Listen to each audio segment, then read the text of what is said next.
I welcome you all to the third edition of Promising Indian Conclave. As I am a CEO of DigiGaon Job Factory also, here I have taken an oath to create 1 million rural women job because we believe that employment is the major reason behind connecting Indians globally. So since we started 2.5 years back in March 2017, this society has been reaching out to various continents, and we have touched base the life of around quantitatively maybe around 55,000 Indians globally, and we launch international chapter every year. So this year we are launching Promising Indian Gulf Awards. The third edition of the Promising Indian Conclave has a major focus on employability and creating a green initiative wherein people can come forward and support each other and hold their hands together to unite and to grow together. So this year we have presence from approximately 18 countries. We have embassy people participating. We have our chief guest Sunita Sanghi ma'am, who is Additional Secretary, Ministry of Skill Development. We have former Secretary Anil Swarup sir as one of the panelists. We have interesting sessions on entrepreneurship, digital India, Make in India. Then there are Promising Indian Talks. So Promising Indian Talks focus on individual successes, its stories, how they have overcome their challenges. So Conclave major objective is to get the ideas, get it implemented for the development of India. Because we believe nation growth can happen only if each of the Indian grows. So Promising Indian is focused on individuality. If all Indians grow together, then India will ultimately reach to its higher level. And if all Indians united together, we will be the superpower. Namaste everyone. Today I would like to introduce Anil Swarup sir. He is a former Secretary Government of India. He has handled multiple projects, and of course he is a real promising Indian because he has started a new initiative of Nexus of Goods, which is connecting all positivity around. So I would like to congratulate him for his launch, and of course he is here at Promising Indian Conclave to discuss about the challenges which Indian bureaucracy is facing. Sir, please. Thank you very much, Prerna, for those kind words.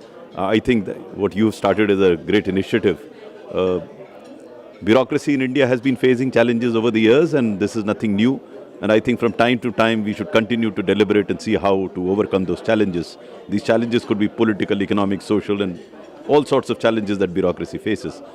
But I think being the steel framework still of the Indian society, it has a task to perform. And I have often felt that it is the job of a civil servant to make things happen on the ground. Some of us forget that. Some of us are sometimes reluctant to take decisions. There are good reasons why they aren't able to take the decisions, but I think it is the job of the civil servant to take such decisions, because ultimately for the common man what matters is what happens on the ground, and that's his job. So I talked to many acting civil servants to come on the panel and discuss about their challenges. I'm telling you the real story, but they didn't come because they say that since you are retired, and you can discuss about and you can be vocal about it, but they can't do it because they are still in the service, and if you speak anything against the system, you can be under the, So, of course, I would like to have your opinion about it. No, I understand their dilemma, because they obviously cannot speak against the system or the government, but you don't have to necessarily speak against anybody to appreciate the challenges that you faced. Why I used to speak about the challenges of the civil service while I was a civil servant, an active civil servant, and I don't see any reason why challenges should not be discussed. Challenges do not necessarily mean that you criticize things around you. Challenges mean that the difficulties that you face, clearly outline them, and without understanding and appreciating difficulties, it may not be easy for them to overcome those difficulties. And this does not necessarily, I keep saying, entail criticizing anybody. So for example, if there is a law and order problem, you don't have to criticize anybody. You have to see how you handle that law and order problem. Similarly, if there is a decision to be taken in the government, there are challenges at taking that decision. That does not mean that you criticize it. So when I was Coal Secretary, we faced a number of problems, number of challenges, and I discussed them openly without being critical. You don't have to necessarily be critical of anybody, but it's their personal choice. If they feel reticent about it, and if they feel that they don't want to discuss in public, that's a personal choice, and I won't like to comment on it. But I don't think it is necessary for a civil servant to keep away from appreciating the ground reality for them to overcome the problems that they face.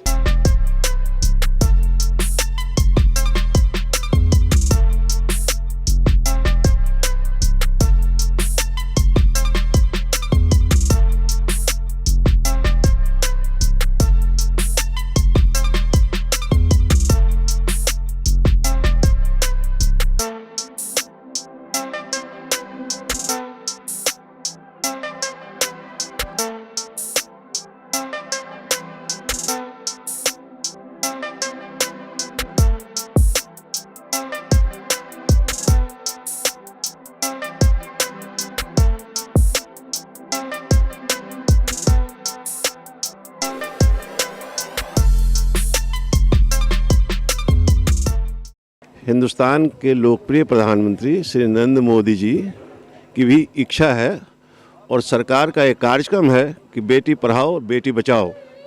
मुझे ऐसा महसूस होता है सरकार के प्रयास ही इसमें काफ़ी नहीं होगा जब तक जनता का सहयोग नहीं होगा और जन जागरण नहीं होगा। हर चीज़ को राजनीति बनाया जाता है, राजनीतिकरण किया जाता है। कृपया इस देश के नेताओं से मेरी अपील है कि इसका राजनीतिकरण न करें और लोगों को जागृत करें, ताकि जो घटनाएं घटती हैं, जो शर्मनाक घटनाएं हैं, वो कम से कम हिंदुस्तान में ना हो। Ma'am, yesterday we had the conclave and today is the award ceremony. Can you run us through about the awards and all the proud recipients, some of which probably you will also remember, and maybe you remember all of them, but some of the names that you would like to highlight today? Thank you for the opportunity. We have awarded beautiful talent from India and across the globe today. We have awarded Benzi Kumar. She is an autistic child and she sings so well, and she was awarded today. I would like to congratulate Dance Out of Poverty.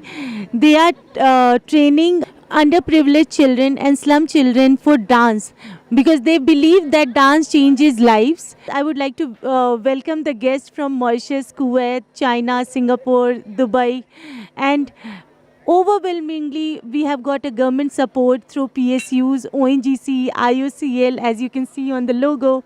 Ma'am, what is promising for the coming year ahead?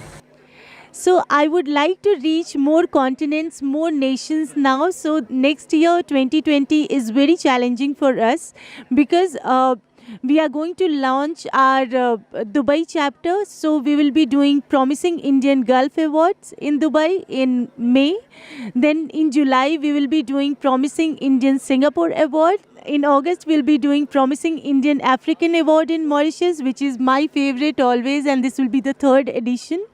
And December, our flagship will be 3 days in the next year, 2020, because one day we will do exhibition, next day we will do the conclave so that people can hear from different experts what are the challenges they have faced and what are the key learnings for them.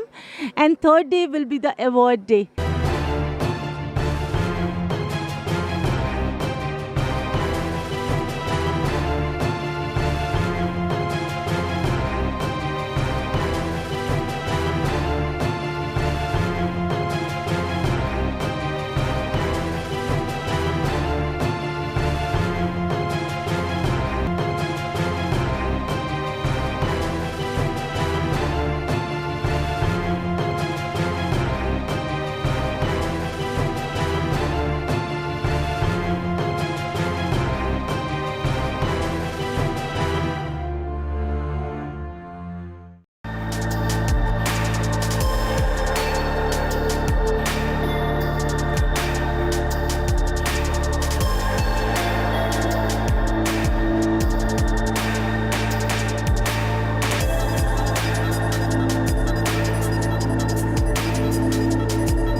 Download Tarang online radio app from Google Play Store.